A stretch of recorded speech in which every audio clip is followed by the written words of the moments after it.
Akkam jirtu kabajamoota fi jaalatamtoota hordoftoota Biiftuu Oroo bakkuma jirtanitti nageenyi keenya kan kabajaatiif kan jaalalaa isin haa ga'u isiniin jenne itti aansuudhaan oduu sa'aa kanaa qabannee dhiyaannee jirra. Hanga sagantaa kanaatti nu wajji turaan affeerraa kenna kun Biiftuu Oroodha keessani jajjabeeffadhaa. Laayikii sheer godhuu hin dagatin akkasumas gama maatii chaanala kanaa warri hin dhufin sabiskiraayib godhuudhaan miseensa maatii chaanala kanaa ta'uudhaan oduu wayitaawaa kan biyya keessattii fi kan biyya alaa argachuudhaan itti bohaaraan affeerraa kenna. Affeeramtanii jirtu kallattii mangara mata duree oduu amma qabadhetti yeroo dabru oduun jalqaba. Manni murtii ol'aanaa federaalaa murtee boordiin filannoo godinaalee filannoo 5 naannoo Tigraay jalaa baasuu fi murteesse kufaa taasisee jira. Murtee kana kufaa taasisuuf obbo Geetaachoo Raddaa gahee guddaa taphate jedhamee jira. Dabalata odeeffannoo kanaa qabannee jirra simbiraan geenna.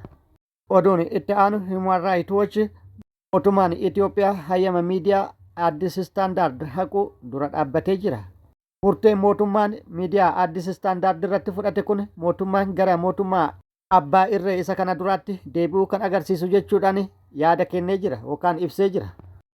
Oduun itti aanu oduu oolmaa Oromiyaati. Oduu oolmaa Oromiyaatti lolli loltoota mootummaatiif waraana bilisummaa Oromoo gidduutti zoonilee Oromiyaa garaagaraa keessatti gaggeeffamaa jiru cimee itti fufee jira. Waraanni bilisummaa Oromootii fi loltoonni mootummaa kibba baha Oromiyaa aanaalee garaagaraa keessatti akkasumas zoonii giddugala lixa Shaggar aanaalee garaagaraa keessatti haaluma wal fakkaatuun lixa Oromiyaa godina Iluu Abbaa Booraatti loltoota mootummaatii fi waraana bilisummaa Oromoo gidduutti lolli guddaan gaggeeffamee jira. Waraanni bilisummaa Oromoo lola bakkoota kanneenitti gaggeeffame irratti ol'aantummaan injifannoo argadhe jedhee jira. Mooraalee waraana mootummaa hedduu barbadeesse humnoota mootummaa hedduu hojiin ala taasise jedhee jira. Dabalata odeeffannoo kana qabannee jirra simbiraan kenna.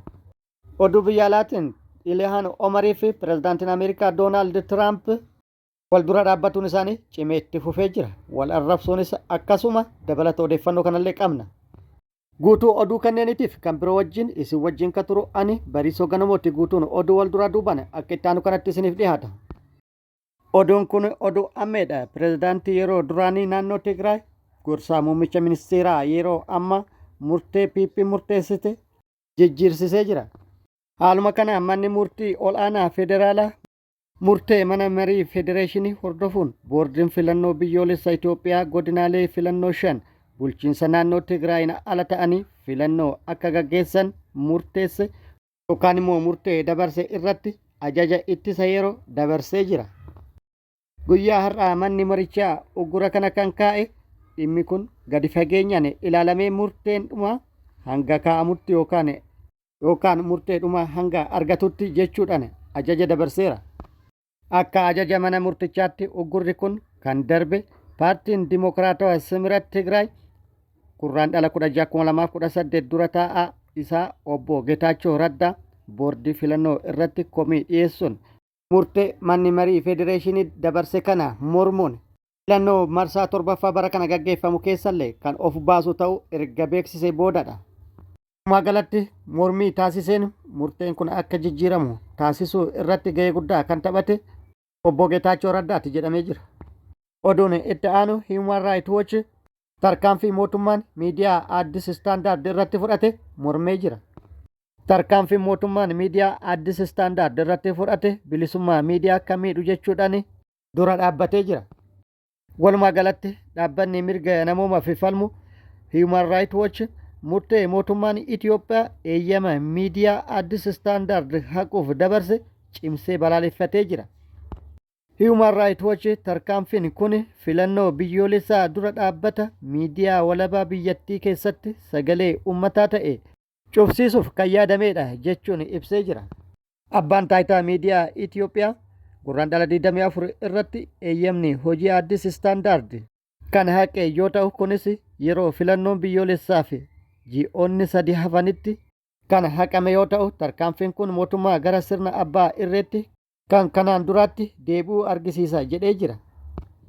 Godina Bahaa Wallaggaa Naabilloo Boshee ganda Jawwis keessatti loltoonni gara jabeeyyii bilchiginnaa fi kaabinoonni gandichaa guraandhala 21/2026 irraa kaasuun xaa'oo qarshii isaanii kaffalanii bitatan irratti dabalee tokkoon jiraattota gandichaa boqqolloo kiiloo 25 yoo fiddan malee isiniif hin laatamu jechuun hawaasa irraa jiraachuu jiraattonni gandichaa humsaniiru. Jiraattonni kun akka jedhanitti murni saamtota waraana PP kaabinoonni aanaa fi gandichaa gaaffii hawaasni gaafachaa jiru Gatiin xaa'oo nuti qaala'ee jiran galiin nuti argannu kan xaa'oo waliin gitu midhaan keenya oomishachuu hin dandeenye bu'uuraaleen misoomaa bishaanii fi ibsaaf daandiin nuufaa guutaman jedhanii osoo iyyachaa jiranii daandii saamicha bu'aa hawaasa bal'aa akkaataa inni hojjete hiyyummaa keessaa itti ba'u deeggaruun hafee gara jabina ammeenyaan guutameen hawaasicha irratti saamicha raawwachuun dararaa jiraachuun himameera. Ergamtoonni bilchiginnaa faayidaa dhuunfaa isaanii qofaaf bitamuun waa'ee dantaa saba irraa dhalatanii dhimma tokkollee dhabanii qarshii guyyaa tokkollee nama hin oolchineen hawaasa nagaatti afaan qawwee garagalfachuun saamicharraa eegalee hanga ajjeechaatti dararaa ulfaataa gaggeessaa jiraachuun ni beekama. Kaaba Oromiyaa godina Walloo aanaa Arxummaa Fursee ganda Facoo jedhamutti dheengadda guraandhala 24/2026 waaree booda sa'aa 9tti finxaaleeyyiin Amaaraa faannoon akka saree duubaan nama nyaachuu amaleeffatan riphanii qe'ee hawaasaa ganda Facootti ba'uun dhukaasa uummata nagaa irratti bananiin dargaggoo umurii 16 gadi jiraataa ganda Facoo maqaan isaa Billaadiin Walloo jedhamu rasaasa itti roobsuun haala suukanneessaan ajjeesanii reeffa isaa uummanni kaasee akka hin awwaallanneef irra taa'anii eegaa fi hawaasatti dhaadachaa turuun isaanii ibsameera. Humnoonni badiin finxaaleeyyii Amaaraa kun dargaggoo kana erga waaree booda toora sa'aa 9tti ajjeesanii akka hawaasni reeffa isaa bakkee keessaa hin kaafne hanga galgala sa'aa 11tti eegaa kan turan yoo ta'u boodarraa laftiitti galgaloofnaan reeffa dargaggoo bifa nama sururuun ajjeesan kanaa akka barbaadanitti itti taphachuun bakkeetti gatanii wayita biraa deeman jiraattonni gandichaa waliif birmatanii reeffa bakkee keessaa kaafachuun galgala ibsaan awwaalcha qotanii sirna awwaalcha isaa salkanuma sana geggeessuu jiraattonni gandichaa eeraniiru. Guyyuma kana waaree booda sa'aatuma wal fakkaataatti aanuma Arxummaa Fursee bakka addaa Aarfattuu jedhamuttis finxaaleeyyii Amaaraa faannoon kun akkuma bartee isaanii riphanii uummata faan soomaan jiru namoota loon tikfachaa jiran irratti dhukaasa bananiin loon jiraattota ganda Wandee lakkoofsaan hedduu ta'an ajjeefamuu fi madaa'uu dabalatee uummata naannichaas garmalee jeeqaa turuu isaanii gabaasni maddeen gandichaa irraa qaqqabee ifoomseera. Godinichatti tibbana addattuu baatii sooma Raamadaanaa kana keessa gareen murna abbaa irree bilchiginnaan tumsamu finxaaleeyyiin Amaaraa faannoon Oromoota Walloo irratti kan durii caalaa duula duguuggaa sanyii banuuf humna dabalataa fi meeshaa waraanaa gurguddaa fageenya dheeraa deemuu danda'an naannoo Amaaraa irraa fudhachuun dhaadannoo eenyummaa Oromoota Walloo dhabamsiisna jedhuun jiraattota aanaa Jiillee Dummuuggaa, Arxummaa Fursee fi Daawaa Caffaa irratti duguuggaa sanyii labsanii lubbuu uummata qulqulluu guyyuu galaafachaa jiraachuu gabaasaa turuun ni beekama. Godina lixa Wallaggaa aanaa mana Sibuu ganda Harawwee bakka addaa Qorqee jedhamuun waamamtu keessatti guraandhala 22/2026 ergamtoonni murna maafiyaa PP badii tokko malee maqaa deeggaraa waraana bilisummaa Oromooti jedhuun dargaggoo tokko haala suukanneessaan ajjeesuu jiraattonni aanichaatti himan. Akka jiraattonni jedhanitti murni badiin ilmaan Oromoo yakka tokko malee ajjeesuu hojii idilee godhatan kunneen dargaggoo maqaan isaa Jaalal jedhamu gara jabinaan rasaasa itti roobsanii ajjeesuu dubbatu. Yakka irra barbaadanii yeroo dhaban maqaa dharaa itti maxxansuun saamuu, qabeenyaa fi manneen ibidda itti shiduun barbadeessuu, jumlaan hidhanii dararuu, bakka buutee dhabamsiisuu, gudeeduu fi ajjeesuun gatanii ilmaan Oromoo soora bineensaa taasisuu kan aadeffatan ergamtoonni Impaayera Itoophiyaa maqaa nagaa biyyaa eegsisuu jedhuun guutummaa Oromiyaa keessatti bobbaafamuun daba daangaa darbe ummaticha irratti raawwachuu haalaan jabeessanii itti fufanii jiraachuun haqa mul'ataadha. Godina Qellem Wallaggaa aanaa Laaloo Qilee ganda Sarbaa jedhamu keessatti hidhattoonni Abiy Ahmed achi keessa bobbaafamanii jiran guraandhala 16/2026 irraa eegaluun dirqamaan hawaasa mooraa waraanaa ijaarsisaa jiraachuu maddeen bakkichaa gabaasanii jiru. Hidhattoonni bilxiginnaa kunneen namoota naannoo sanaa dirqamsiisuun wantoota ijaarsa moorichaaf oolan hawaasa sana irraa guuruun cinatti maallaqa saamuu fi humnuma namoota kanaan ijaarsisaa akka jiranis ibsaniiru. Onicha keessatti hawaasni nagaan bahee galuuf yaaddoo keessa jirra. Wanta nuyi ilaallannetti dirqamaan nu oofuun nu hojjechiisaa jiru. Yoo dubbannes ilaalcha biraa qabdanuun jechuun miidhaan nurraan gahaa jiru jechuunis jiraattonni kunneen dubbataniiru. Oduun itti aanu oduu oolmaa Oromiyaati. Oduu oolmaa Oromiyaati lolli loltoota mootummaatii fi waraana bilisummaa Oromoo gidduutti zoonilee Oromiyaa hunda keessatti gaggeeffamaa jiru akkuma itti fufeetti jira. Waraanni bilisummaa Oromoo waraana mootummaan maqaa sakattaa waraana bilisummaa Oromootiin bobbaasu hadheettiidhaan eegee haleellaa irratti raawwatuun bakkoota hedduutti miidhaa irratti dhaqqabsiisuu beeksisee jira. Kana malees waraanni bilisummaa Oromoo mooraalee waraana mootummaa bakkoota garaagaraa jiran irratti halkanii fi guyyaan tarkaanfii fudhataa jiruun miidhaa guddaa dhaqqabsiisaa jiraachuu beeksisee jira. Haaluma kanaan har'a barraaqana waraanni bilisummaa Oromoo lixa Oromiyaa godina Iluu Abbaa Booraa aanaa Bureetti mooraa waraana mootummaa 3 irratti haleellaa raawwatuu beeksisee jira. Haleellaa ganama barraaqana itti marsu mooraa waraana mootummaa 3 irratti raawwateen mooraa waraana mootummaa 3 hojiin ala taasisa jedhee jira. Mooraawwan waraanaa haleellaan irratti raawwatame mooraa waraanaa ganda Boondaa'otti argamu akkasumas kan ganda Uubiitti argamuu fi isa kan bakka birootti argamu irratti haleellaa raawwatee loltoota mootummaa hedduu madoon hedduu addunyaa kanarraa godaansisuun kaan immoo mooricha keessaa yaase baqachiisuun mooricha guutumaan guututti hojiin ala taasise jedhee jira. Haleellaa har'a barraaqan raawwate kanaan meeshaalee waraanaa hedduus hiikkadhe jedhee jira. Haaluma wal fakkaatu waraanni bilisummaa Oromoo zoonii kibba baha Oromiyaa Arsii baha aanaalee garaagaraa keessatti tarkaanfii loltoota mootummaa irratti yookaan mooraa waraana mootummaa irratti fudhateen miidhaa guddaa dhaqqabsiisuun loltoota mootummaa hedduu hojiin ala taasisuu odeeffannoon nu gahee jira. Haaluma kana waraanni bilisummaa Oromoo zoonii kibba baha Oromiyaa aanaa marti ganda Faraqqasaa Jaawii iddoo adda gabaa Ambaa Waajjiraa jedhamutti tarkaanfii mooraa waraana mootummaa irratti fudhate mooraa waraana mootummaa guutumaan guututti hojiin ala taasisuun haleellaa humnoota mootummaa irratti raawwateen humnoota mootummaa hedduus addunyaa kanarraa godaansee hedduus madoon adabee jedhee jira. Haleellaa raawwate kana 8 addunyaa kanarraa yoo godaansu 12 kan madeesse ta'uu akkasumas meeshaa hedduus hiikkatu beeksisee jira. Waraanni bilisummaa Oromoo achuma Arsii bahaa aanaa Gunatti haleellaa humnoota mootummaa irratti raawwateen humnoota mootummaa hedduu hojiin ala taasisa jedhee jira.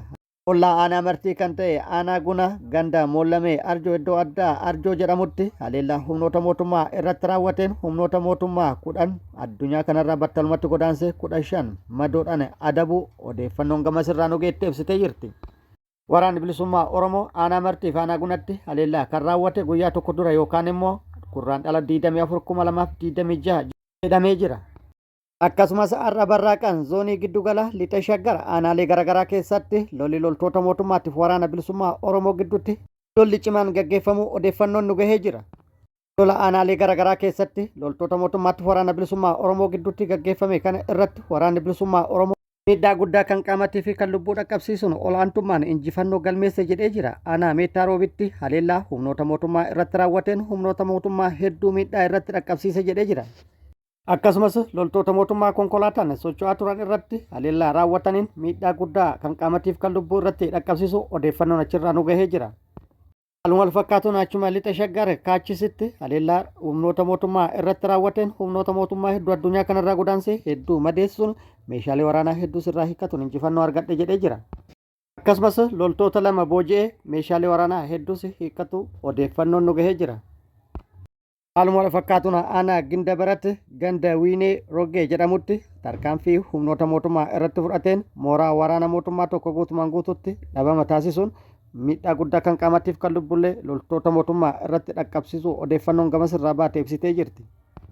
Guutuu odeeffannoo kanniin akkuma nu ga'een kan isiniin geenyu ta'a. Kun akkuma jirutti ta'ee bakkoota lolli itti gaggeeffame kanaan wal qabate gama mootummaatii hoo maaltu jedhame kan jedhu odeeffannoo argachuuf yaallee turre. Odeeffannoo argachuu hin dandeenye yookaan immoo wanti jedhame hin jiru ta'ullee gama mootummaatii tarkaanfii mootummaan fudhataa jirus cimee itti fufuu maddeen odeeffannoo garaagaraa ibsaa jiru. Tarkaanfiin humnoonni mootummaa fudhatan garuu kan namoota nagaatii fi qabeenya namoota nagaa irratti xiyyeeffate jechuudhaan jiraattonni maddeen odeeffannoo garaagaraatti yaada kennaniin ibsanii jiru.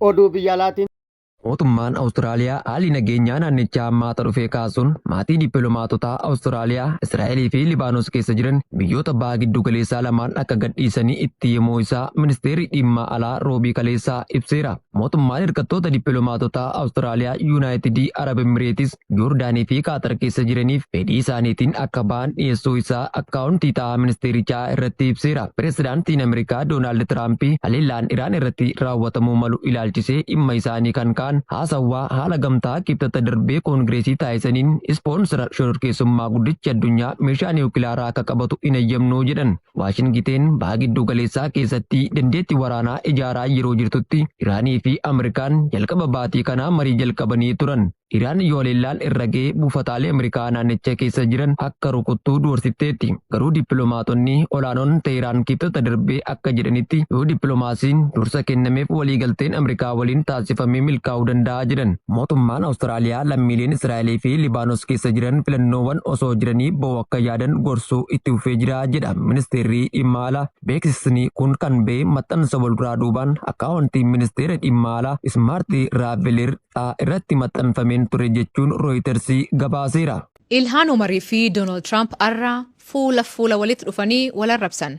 Doonaald Tiraamp irra deebiin uummata Soomalii mala maltummaa fi seer-dhabdummaan himate. Soomaliin Ameerikaa jiraatan kaffal gibira Ameerikaa irraa doolaa biliyoon 19 hatanii jedhe Doonaald Tiraamp. Lakkoofsa kana eessa akka argate ifaa miti. Namoota dhibbaa kan himataman keessaa harki caalu Soomalii. Tiraamp haasaa Koongireesii keessatti taasiseen irra deebi'ee Soomalii waliin dha'uun himate. Haa ta'u malee namoonni garii hanna hawaasa Ameerikaa doolaa miliyoon 200 ol baasiseen himatamanii jiru. Abbootiin alangaa maallaqi kunin doolaa biliyoon 9 ta'uu danda'a jedhu. Garuu qondaaltonni mootummaa lakkoofsi kunin garmalee guddaa dhuga ta'uu dhiisuu malaa jedhu. Jechi isaa kunin Ilhaan Omar guddoo aarse. Atiin sobduu lammiilee Ameerikaa ijjeessaa jirti jechuun Tiraampitti iyyiti. But when it comes to the corruption that is plundering America. Dhimma malaammaltummaa yoo kaasne saamichatu raawwatame. Dhugaadha Ameerikaan ni saamamte. Kanaaf ammoo taatee Minisootaatti mudate caalaa fakkeenyi hin jiru. Bulchiinsa kanatti hawaasi Somaalee doolaara biliyoona 19tti tilmaamamu kaffaltoota gibiraa saaman. Odeeffannoo hunda qabna. Inumaa kan saamame kana caaluu danda'a. Kaalifoorniyaa, Massachusetts, Maine fi bulchiinsota kaan keessatti ammoo baay'ee hammaata. Malaammaltummaa akkanaatu uummata keenya baay'ee miidhe. Kanarratti hojii isin amanuu hin dandeenye hojjetaa jirra. Kanaaf ammoo galgala kana saamichaa fi gocha waliin dhahuu irratti duula labsuufan jira. Duula kana pirezidaantii itti aanaa J.D. Vaansitu dursa. Saamtonni galaanarraa Sumaalee Minisootaa saaman addunyaa irratti iddoowwan hanni saamichi malaammaltummaa fi seera dhabdummaan hojii sirrii keessatti ta'e jiraachuu nu yaadachiisan. Godaantota seeraan alaa ittisuu dhabuu fi daangaa banaa gochuun rakkoo akkanaaf Ameerikaatti fide. Qaanii miti ol kaatee dhaabbachuu dhabuu keef itti qaana'uu qabda. Mee ofitti qaana'i. Bulchiinsota godaantota seeraan alaaf dawoo ta'an kan dhorkinuuf kanaafi. Kanaaf bulchiinsota yakkamtootaaf dhaabbatan dura dhaabbanna. Ambi biyya biraatii dhufan akka biyya keenya keessaa hin baane qondaalota hojjetan irratti adabbii cimaa kan dabarsinuuf kanaafi. Daldaltoonni fi hooggantoonni qoricha sammuu namaa adoochanii kanneen lubbuu namaa balleessan hedduun biyya keenya guutaniiru. Isaan kunneentu akka yakkamtoonni biyya keenyaa hin baane godhu. Kanaaf ofitti qaana'uu qabda.